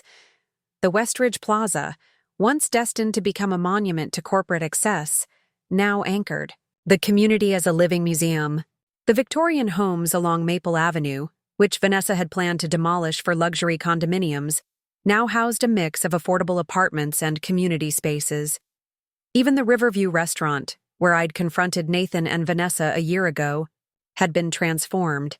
Its exclusive private dining room now a scholarship fund benefit venue, hosting monthly dinners where promising local students could connect with mentors. My phone buzzed with messages from across the country, other communities, reaching out for guidance on implementing similar preservation strategies, investors interested in the Crawford Holdings model of profitable conservation, historians excited about newly discovered documents from the Underground Railroad.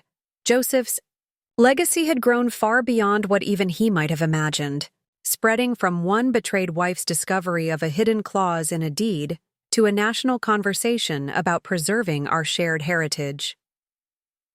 As I completed my walk at the steps of my former home, now the Millsfield Historical Society headquarters, I found Andrea waiting with a glass of the same vintage Bordeaux we'd shared the night of the confrontation at Riverview. "To Joseph," she offered, raising her glass. "The man who taught you to play the long game." I shook my head, smiling as I touched the ruby necklace that had become my talisman.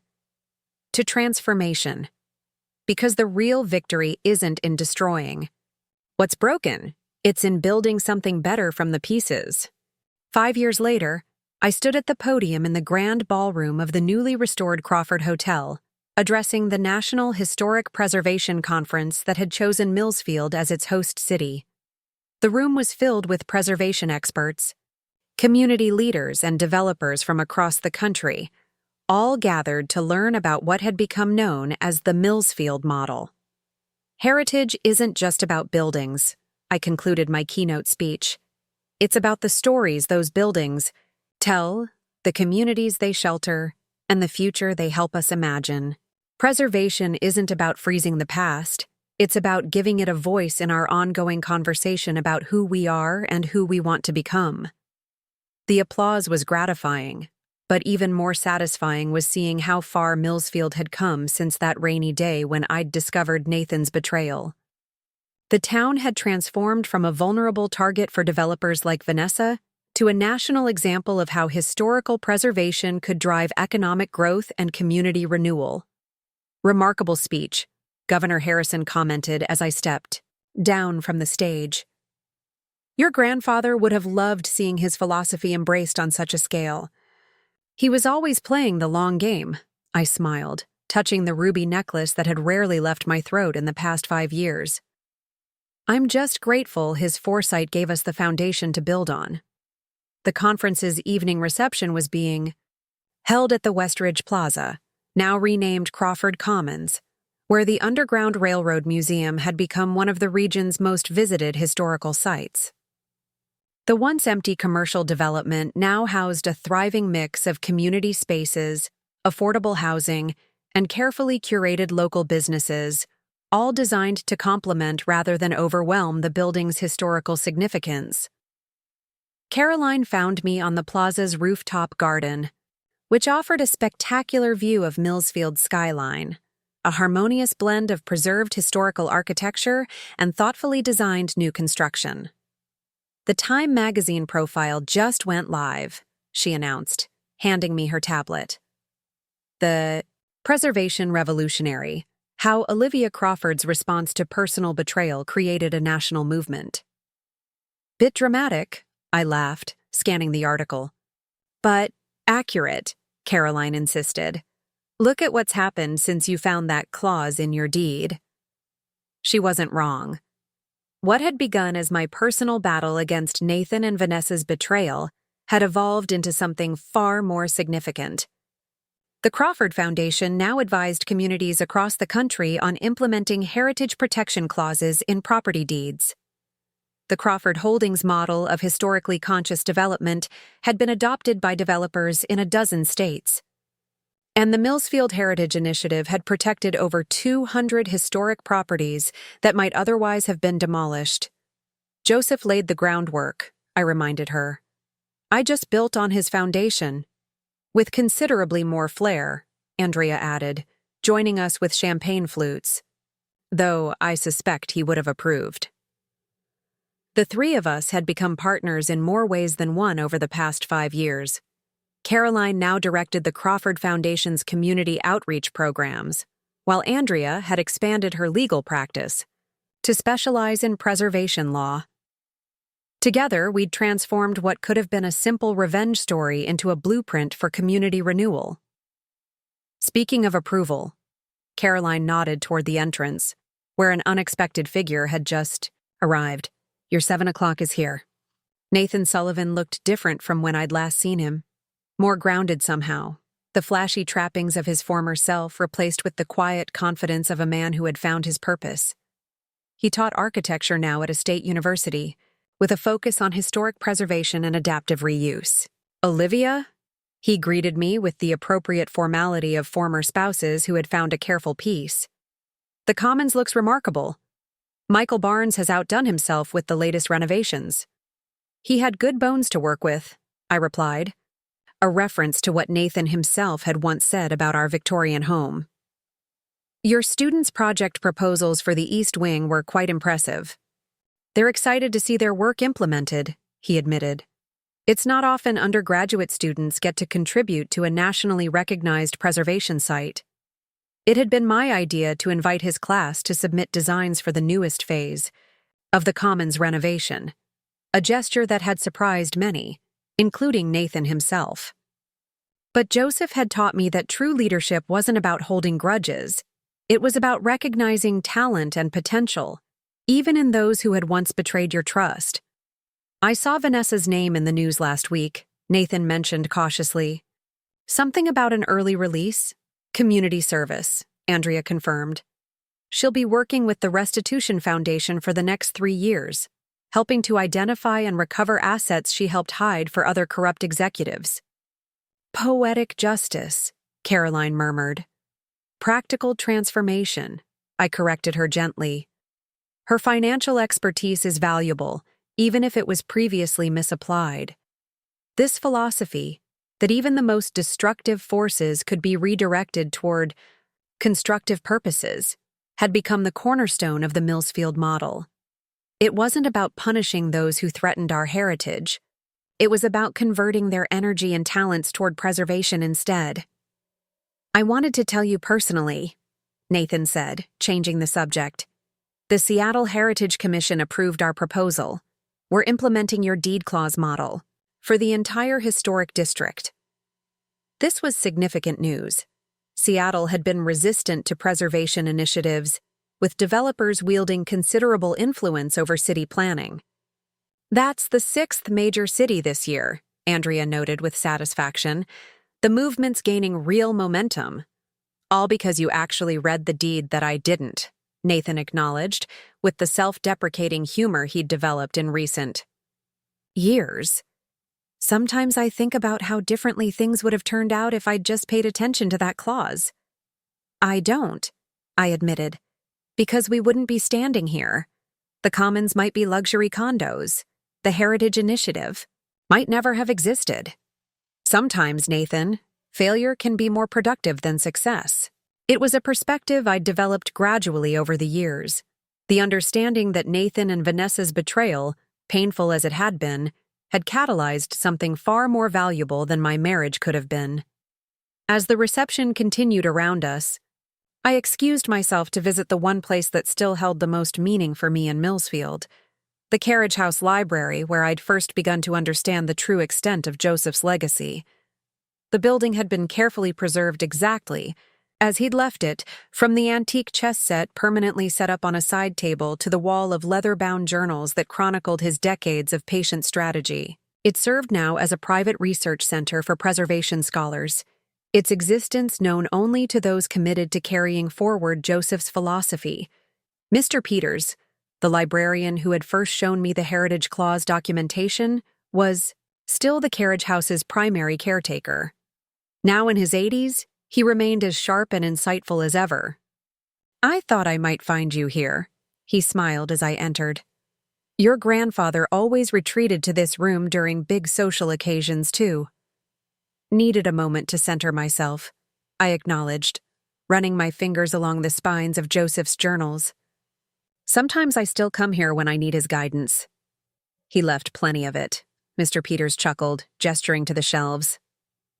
"Though I suspect you've internalized most of his wisdom by now." "Not all," I admitted. "I'm still learning how to balance preservation with progress." Joseph made it look effortless. "Only because you saw the end result, not the struggles," he corrected me gently. "Those journals document plenty of difficult decisions, misstepped strategies, and painful lessons." This was a perspective I'd gained over the years, that Joseph's masterful legacy hadn't emerged fully formed, but had been shaped through decades of trial and error, of learning from mistakes and adapting to changing circumstances. "I found something yesterday that I think he would have wanted you to have now," Mr. Peters continued, retrieving a small wooden box from the desk drawer. "It was in a compartment similar to the one where you found the first letter, triggered to open only after certain conditions were met." Inside the box lay a single key and a letter dated exactly 5 years after Joseph's death, making it nearly contemporaneous with our current date. "My dearest Olivia," I read aloud, the familiar handwriting still able to evoke his presence after all these years. "If you're reading this, then you've not only survived betrayal, but you've transformed it into something meaningful, exactly as I hoped you would. The key enclosed belongs to a property I acquired many years ago but never developed. I've kept it pristine, waiting for the right vision to emerge. The land lies beyond Millsfield's current borders, at the convergence of 3 counties. Historically significant but overlooked, it represents an opportunity to extend the principles we've established in Millsfield to a wider region. The deed contains the most comprehensive heritage protection clause I've ever designed, one that requires not just preservation of physical structures, but the active cultivation of community and opportunity. It cannot be developed by any single entity, but must be shaped through collaboration between preservation experts, community leaders, and forward-thinking developers. In other words, it requires exactly the skills and connections you've been building these past years. This land isn't just a gift, it's a challenge and an opportunity to take what you've learned and apply it on a scale I could only imagine. Remember, always, true legacy isn't measured in buildings saved or fortunes amassed, but in the communities strengthened and the futures brightened by our careful stewardship of the past. With eternal faith in your vision, Joseph. My hands trembled slightly as I examined the key, old but well-maintained, like everything Joseph touched. "Do you know where this property is?" I asked Mr. Peters. His smile held the same knowing quality that I remembered from Joseph. "I've prepared a file with all the relevant documentation. The land encompasses over 5,000 acres, including several historic settlements dating back to the early 1800s. Joseph purchased it piece by piece over 40 years, using the same network of shell companies and holding corporations that protected Millsfield's heritage. The implications were staggering: a preservation and development opportunity of unprecedented scale, guided by the most comprehensive heritage protection framework ever created. He was always playing the long game, I murmured, echoing my earlier words to the governor. Longer than any of us realized, Mr. Peters agreed. This property represents the culmination of his life's work and the beginning of yours. Back at the reception, I found Caroline and Andrea deep in conversation with Michael Barnes and several preservation experts from the conference. Their animated discussion about adaptive reuse strategies paused as I approached. "You look like you've seen a ghost," Caroline commented, studying my expression. "More like glimpse the future," I replied, showing them the key but keeping Joseph's letter private for now. Some revelations required the right moment, another lesson from my grandfather. The evening continued around us, preservation experts networking with community leaders, developers exchanging ideas with historians, all united by a shared commitment to honoring the past while building the future.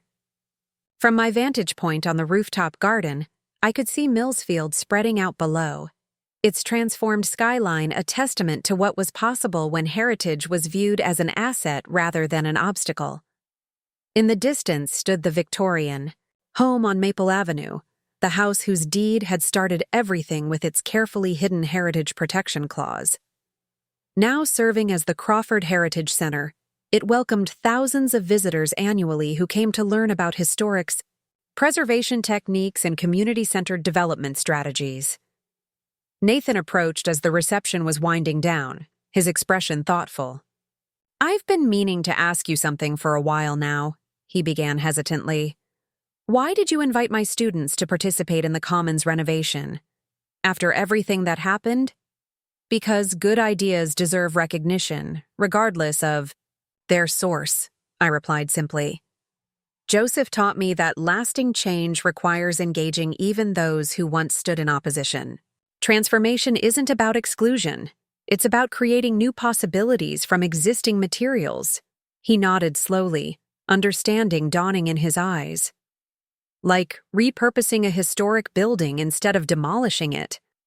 "Exactly," I smiled. "People, like buildings, contain more potential than is immediately visible. Sometimes they just need the right circumstances to reveal their true structure." As Nathan moved away to speak with his students, I found myself standing alone at the edge of the garden, looking out over the town that had transformed so dramatically since that rainy day when I'd found Joseph's first letter. The ruby necklace caught the evening light, its deep red glow a reminder of the journey that had brought me here, from betrayed wife to community leader, from preserver of a single house to guardian of an entire region's heritage. Joseph's newly revealed property represented the next chapter.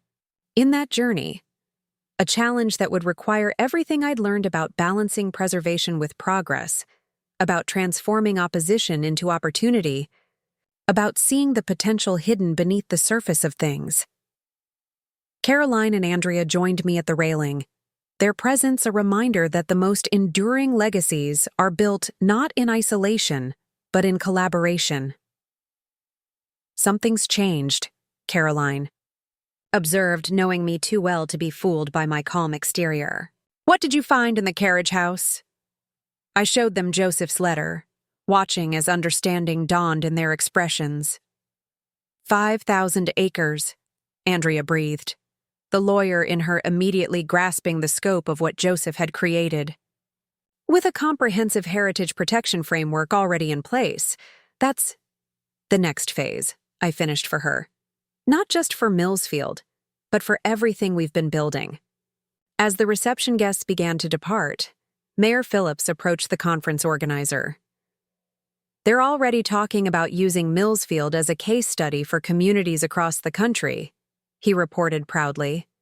"Your grandfather's vision has gone national." "It's about to go further," I replied, the key secure in my pocket. "The Crawford legacy is just getting started." Later that night, as the town slept beneath a canopy of stars, I returned to the Victorian home where everything had begun. Though it now served as a public heritage center, I still maintained a small private office in what had once been Joseph's study. The antique desk, the one that had concealed his first letter, remained in its place of honor, a reminder of how a single hidden compartment had changed the course of not just my life, but an entire community's future. On its polished surface, I spread out the maps and documents Mr. Peters had provided, tracing the boundaries of Joseph's final bequest. The land was remarkable, not just for its size, but for its strategic location and historical significance. The perfect canvas for extending the Millsfield model to a regional scale. The grandfather clock in the hallway, the one that had seemed to mock me on the day of Nathan's betrayal, chimed midnight, its tone now comforting rather than accusing.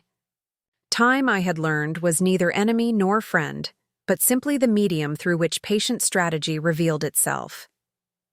Outside the window, Millsfield's historic district glowed softly under vintage-style street lamps, their warm light highlighting architectural details that might have been lost forever if Nathan had bothered to read the deed before transferring our home to Vanessa. His carelessness had nearly cost me everything I valued. Instead, it had revealed the true extent of what I possessed, not just property and wealth, but a philosophy of preservation and transformation that had the power to reshape communities far beyond our small town. The ruby necklace caught the lamplight as I gathered the documents into a portfolio. Tomorrow would bring new challenges, new opportunities to extend Joseph's legacy. But tonight was for appreciation, not just of victory over betrayal, but of the transformative power that can emerge from even our darkest moments. Joseph had understood this truth decades before I grasped it, that sometimes the most valuable clause in any agreement is the one that remains hidden until precisely the right moment, the one that transforms apparent loss into unexpected opportunity. As I prepared to leave, my gaze fell on a framed photo I kept on the desk, not of Nathan, and me in happier times, as one might expect, but of Joseph playing chess with me as a child. His expression held that particular combination of affection and assessment that I now recognized as his hallmark, the look of someone simultaneously appreciating the present moment and calculating possibilities decades into the future. "Long game," I murmured, touching the frame lightly. Always the long game.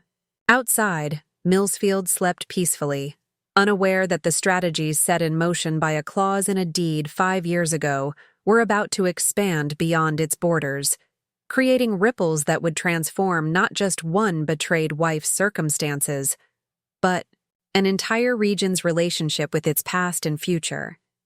And somewhere, I was certain, Joseph was smiling at how perfectly his lessons in patient strategy had bloomed, not just in the buildings preserved or the communities strengthened, but in the understanding that true power lies not in possession, but in transformation. The ruby necklace gleamed one final time as I switched off the lights, its deep fire a promise that some legacies aren't built on destruction or revenge, but on the patient cultivation of something meaningful from the very circumstances that threatened to destroy us.